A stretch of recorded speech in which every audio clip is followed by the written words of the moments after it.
আচ্ছা, আমাকে দাড়িতে আনস্মার্ট লাগতেছে? কথা কও না কেন? আনস্মার্ট লাগতেছে? খ্যাত লাগতেছে? কিছু মেয়ে দেখবা দাড়ি রাখলে চুলকায়।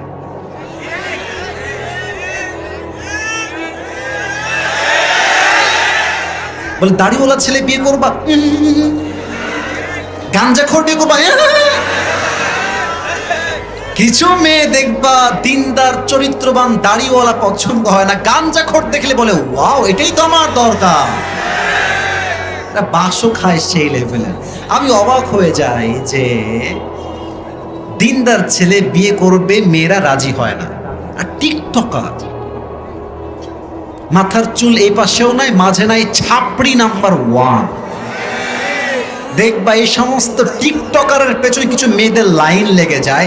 মাথায় রাখবা এগুলো তোমার যোগ্য নয়, এটা টিকটকারের ভাগ্যেই যাবে। যুবক ভাইরা আমার তো ছাপড়ি মেয়ে হলে চলবে না, আমার লাগবে খাদিজা রাদিয়াল্লাহু তাআলা আনহার চরিত্রে চরিত্রবান একজন মেয়ের সন্তান। যুবক ভাইরা আমার, এখন যদি কোনো মেয়ে বলে যে, বলো তারিক জামিলের নাম শুনেছেন না আপনারা সবাই? पाकिस्तान एक टॉप फेमस स्कॉलर, তিনি বলছিলেন अगर तुमने दाढ़ी रख लिया और तुम बहुत अच्छे लग रहे हो माशाअल्लाह, और तुम्हारी शादी का वक्त भी आ गया, और तुम एक लड़की को देखने गए, माशाअल्लाह लड़की बहुत खूबसूरत है, फैमिली भी बहुत अच्छा है, सब कुछ ठीक ठाक है, लेकिन लड़की तुम्हें ये कह रही है कि मैं आपको शादी नहीं कर सकता क्योंकि आपके पास ये बहुत बड़ी बड़ी लंबी लंबी बाल है, ये मुझे पसंद नहीं है। तो तुम नाराज मत होना, तुम तकलीफ में मत आना, तुम ये कह दो कि जो मुझे नबी की सुन्नत की वजह से शादी नहीं करना चाहता उसे तो मैं भी शादी करना नहीं चाहता, और जो मुझे दाढ़ी के लिए शादी करना ही नहीं चाहती वो मेरी बीवी बनने की लायक ही नहीं है। আরে যেই মেয়ে আমাকে বিয়ে করবে দাড়ির জন্য, সুন্নাহের জন্য, নবীর আদর্শের জন্য, সেই তো আমার বাড়ির বউ হওয়ার যোগ্যতা রাখে। যুবক ভাইরা আমার, এবার বলেন তো সবাই মিলে, আমার নবীর মুখে লম্বা লম্বা চাপ দাড়ি ছিল কি ছিল না? বলেন না, ছিল কি ছিল না? নবীর মতো সুন্দর এই তল্লাটে দ্বিতীয় আর কেউ কি হতে পারে? যাদের চেয়ে সুন্দর তুমি নবী আমার কমলি হি ওয়ালা, দো জাহানের বাদশা তুমি প্যারা নবী সাল্লে আলা, দো জাহানের বাদশা তুমি প্যারা নবী সাল্লে আলা, যাদের চেয়ে সুন্দর তুমি নবী আমার কমলি হি ওয়ালা। সুবহানাল্লাহ পড়বেন না সবাই? 2 নাম্বার প্রশ্ন শেষ। আচ্ছা, আমরা নবীকে তো কেউ স্বচক্ষে দেখি নাই, দেখেছি? দেখেছি কেউ? আচ্ছা, এটা তো বিশ্বাস করেন, এটা কিন্তু ইমানের কথা, ইমানের প্রশ্ন। নবীর মতো সুন্দর যে আর কেউ হতে পারে না, এই বিশ্বাস কি আছে সবার? আচ্ছা, বামপাল্লা, ডান পাল্লা, এই বামপাল্লায় পৃথিবীর সমস্ত সৌন্দর্য আমি রাখলাম, সমস্ত সৌন্দর্য, যত সৌন্দর্য হতে পারে, নারীর সৌন্দর্য, কক্সবাজারের ভিউয়ের সৌন্দর্য, আমেরিকার সৌন্দর্য, পুরো পৃথিবীর যত ভিউ আছে, যত বিউটিনেস আছে, যত কিউটনেস আছে, যত মাধুরী আছে, যত সৌন্দর্য আছে, সবগুলোকে আমি বাম পাল্লায় রাখলাম। আর আমি জাস্ট আমার নবীর চোখ কত সুন্দর ডান পাল্লায় রাখলাম। আমি আসিফের ইমান, নবীর একটা চোখের সৌন্দর্য পুরো পৃথিবীর সৌন্দর্যকে হার মানাবে। দিনাজপুরের ভাই, আমি দেখিনি তোমায় চোখের তারায়, তবুও কত ভালোবেসেছি। ঠিক কিনা বলে? মনের এই ক্যানভাসে তোমার ছবি ভাসে, তোমার প্রেমে যেন পড়েছি। সুবহানাল্লাহ পড়বে না সবাই? উহুদের ময়দানে রক্ত ঝরালে দিন কায়েমের জন্যে, চিনল না তো তায়েফবাসী মনুষ্য জাতে ছিল শূন্যে, কত জ্বালাতন সয়েছো তুমি, সেই কাহিনী শুনে কেঁদেছি। মনের এই ক্যানভাসে তোমার ছবি ভাসে, তোমার প্রেমে যেন পড়েছি, আমি দেখিনি তোমায় চোখের তারায়, তবুও কত ভালোবেসেছি। আল্লাহু আকবার। আমার নবী সবচেয়ে সুন্দর নবী। 2 নাম্বার প্রশ্ন শেষ। 3 নাম্বার, বলো তোমার ওয়ামা দীনুক, তোমার ধর্মের নাম কি? বলো সবাই, ধর্মের নাম কি? ফেরেশতা বলবে কি রে? একটা প্রশ্ন আটকায় না। Hey man, how do you know that your Lord is Allah subhanahu wa ta'ala and your prophet is last messenger? And how do you know the name of your religion is Islam? এই তিনটা উত্তর তুমি জেনেছো কই থেকে? ওয়ামা ইলমুক, what's the source of your knowledge? তোমার জ্ঞানের উৎস কোথায়? ধরে ফেলেছেন আপনারা। বলেন সবাই, আমাদের জ্ঞানের উৎস কোথায়? এবার আল্লাহ ডাক দিয়ে বলবে, এই ফেরেশতা স্টপ, আর কোন প্রশ্ন করিস না, থেমে যা, স্টপ। এই মুহূর্তে আমার বান্দার কবরের সঙ্গে জান্নাতের দরজা খুলে দাও। না দিনাজপুরের সুবহানাল্লাহ হয় নাই? বলেন সবাই সুবহানাল্লাহ। এই মুহূর্তে আমার বান্দার কবরটা তো 3.5 হাত মাটির ঘর, এটাকে 3.5 হাত মাটি তার রেখো না, এটাকে 70 গজ প্রশস্ত করে দাও। আমার বান্দার কবরের ঘ্রাণকে চেঞ্জ করো, আমার বান্দার কবরের ঘ্রাণটাকে জান্নাতের মেশকে আম্বরের ঘ্রাণ দ্বারা সুঘ্রাণ করে দাও। পড়েন সবাই সুবহানাল্লাহ। এই কবরে সবাই আমরা শান্তি চাই কি চাই না? এই হচ্ছে 2 হাতের ব্যাখ্যা করতে আমার প্রায় 1 ঘন্টা চলে গেল। আর 5টা মিনিট কি আমাকে সময় দেওয়া যায় না? আমার তো বিশ্বাস, কিসের 5 মিনিট? যদি সারা রাত ওয়াজ হয়, প্রত্যেকটা যুবক মুরব্বী ওয়াজ শুনে দোয়া করে ফজরের নামাজটা জামাত হবে, তার বাসায় ঘুমাবে যুবক ভাড়া, ঠিক কিনা বলে? তো ঠিক আছে, আরো 5টা মিনিট ওয়াজ করতে চাই, তারপরে শেষ করব। ট্রান্সলেশন ব্যাখ্যা একটু বাকি আছে, বেশি সময় নিব না আমি। সবাই একটা কাশি দেন। না কাশিটা হয় না, গলা ঠিক করেন। তাকবীর দেন, একবার দিবেন, এটাই এনাফ ইনশাআল্লাহ। লিল্লাহি তাকবীর। আস্তে হয়ে গেল, আরেকবার দেন, লিল্লাহি তাকবীর। এবার আল্লাহ তাআলা বলছেন, কাল্লা সাউফা তা'লামুন, you will know very soon and then you will know very soon। আল্লাহ তাআলা বলছেন, তোমরা অচিরেই জানবা, সুম্মা কাল্লা সাউফা তা'লামুন, তোমরা অচিরেই জানবা অতঃপর। এটা আমি বলেছি না বলেছে একজন? তিনি কে? প্রথম যে আল্লাহ বললেন সুম্মা কাল্লা সাউফা তা'লামুন, এর দ্বারা উদ্দেশ্য হচ্ছে কবরের জীবন। যখন কবরের জীবনে প্রশ্ন শুরু হবে, তখন বান্দা বুঝবে দুনিয়ার জীবনের বাস্তবতা কত কঠিন ছিল। সুম্মা কাল্লা সাউফা তা'লামুন and then you will know very soon on the day of judgment। হাসরের দিবসে যদি কোনো বান্দা জান্নাত পেতে চায়, দিনাজপুরের ভাইরা আমার হাত দেখে বলেন তো সবাই, বান্দা জান্নাত পেতে চাইলে আমলনামা 100তে কত হওয়া লাগবে? 100তে 100 নয়, 100তে 51, 51। বলেন সবাই 51। আল্লাহ বলছেন সুম্মা কাল্লা সাউফা তা'লামুন, এর দ্বারা তাফসীরে আসছে এর দ্বারা পরকালের জীবন, কিয়ামতের দিবস উদ্দেশ্য। আমি সময় আর বেশি নিব না, এই আয়াত পর্যন্তই তাফসীর শেষ হবে। তবে হ্যাঁ, একটা হাদিস বলে শেষ করতে চাই। একজন বান্দার আমলনামা, ডান পাল্লা বাম পাল্লা, আমার 2 হাত দেখেন সবাই, এই সবাই বসে আছেন, কেউ যেন উঠে না যায়। আমার চোখে কেউ আসে নাই, কেউ যদি উঠে যায় নিজ দায়িত্বে বসায় দিবা।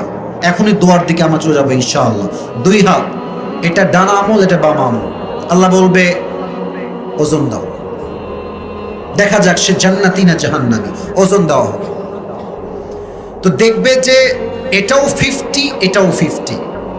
আবারও বলছি, এটাও 50, এটাও 50, सेम, इक्वल, बराबर, कोई भी फर्क नहीं है, दोनों बराबर है, দুইটাই সমান সমান।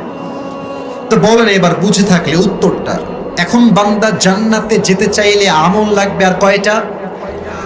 কথা কোন সবাই, কয়টা? সে বলবে আরে কোনো টেনশন নাই, আমার বাপ তো এখানেই আছে, বাপ আমাকে একটা আমল দিবে, no tension, not a big deal. আব্বা জান,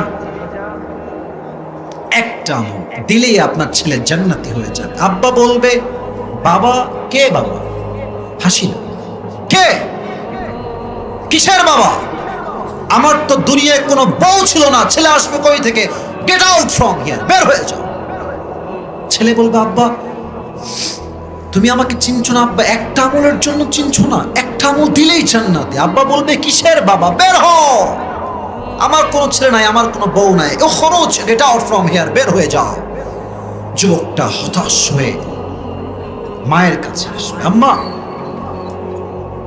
একটা আমল দিলেই তোমার ছেলে আজ জান্নাতি হয়ে যাবে। আম্মা বলবে কিসের মা, কিসের মা? দুনিয়ায় তো আমার কোনো স্বামী ছিল না, বাচ্চা আসবে কই থেকে? বের হয়ে যাও, আমার কোনো ছেলেই নাই দুনিয়াতে, বের হও। বউ, ও বউ, একটা আমল দাও, তোমার জন্য খাটতে খাটতে পুরো জীবনটাকে আমি তামা তামা করে ফেলেছি তোমার আবদার পূরণ করতে, ছেলের আবদার পূরণ করতে, আমার মেয়ের আবদার পূরণ করতে। আমি হারাম খাইতেও দ্বিধাবোধ করি নাই, আমি তোমার সেই স্বামী। একটা আমল দিলেই তোমার স্বামী জান্নাতি, একটা আমল দাও। বউ বলবে কে স্বামী, বের হন, আমার তো বিয়ে হয়নি, স্বামী আসবে কই থেকে? বের হয়ে যাও। ইয়াউমা ইয়াফিরুল মারউ মিন আখি ওয়া উম্মিহি ওয়া আবিহি, ভাই তার ভাইকে চিনবে না, মা তার সন্তানকে চিনবে না, কেউ কাউকে চিনবে না। এবার বান্দা হতাশ হয়ে বসে যাবে। একজন যুবক আসবে, এই ভাই তোমার কি হয়েছে, তুমি হতাশ কেন, কি লাগবে তোমার? বলবে আরে ভাই আপনি কে, আপনি জানতো বাপ চিনছে না, মা চিনছে না, আপনি কে হেল্প করবেন? বের হন, আপনি আমাকে কোনো সহযোগিতার হাত বাড়াতে পারবেন না। ওই যুবক ডাক দিয়ে বলে ভাই বলো তো কি লাগবে, হতে পারে আমিও তোমার কাজে আসতে পারি। অনেক কাকুতির পরে, অনেক মিনতির পরে এবার যুবক ডাক দিয়ে বলবে প্রিয় ভাই আমার জান্নাতে যাওয়ার জন্য আমল হয়ে গিয়েছে 50-50, একটা আমল পেলেই আমি আজ জান্নাতি হয়ে যাব। একটা আমল বাপ দেয় নাই, মা দেয় নাই, ভাই দেয় নাই, বউ দেয় নাই, কেউ দেয় নাই, আমি একটা আমল কোথায় পাবো ভাই আমার? ওই ভাই বলবে ভাই টেনশন নাই, ওই একটা আমল আজকে আপনার ভাই আমি আপনাকে দান করব। না সুবহানাল্লাহটা দিনাজপুরের হয় নাই, পরে সবাই সুবহানাল্লাহ। সত্যি সত্যি আপনি দিবেন ভাই? আরে ভাই লাগবে কিনা তাই কর। হ্যাঁ হ্যাঁ অবশ্যই লাগবে, দেন দেন দেন। এই হাদিসটা আমি প্রথমে পড়ি নাই, এই হাদিসটা আমি শুনেছিলাম তারিক জামিলের থেকে, আমি ওনার বড় একজন ফ্যান বলতে গেলে। তো উনি বললেন যে যুবকটা বলবে আপনি সত্যি দিবেন?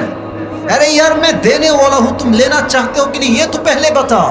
निबा तुम ये আমলটা यार जरूर लेना चाहते हो, मुझे एक আমল अभी के अभी दे दो। একটা আমল নিয়ে সোজা আল্লাহর কাছে দৌড় দিবে, আল্লাহ পেয়ে গেছি, পাস, আমাকে জান্নাত দাও। আল্লাহ বলবে आज तुझे एक अमल किसने दिया? तेरी माँ ने नहीं दिया, बाप ने नहीं दिया, भाई ने नहीं दिया, बेटे ने भी नहीं दिया। कौन है तुझे एक अमल देने वाला? उसका नाम मुझे बता। কে দিয়েছে তোকে? এবার বলেন তো আল্লাহ কি জানে না?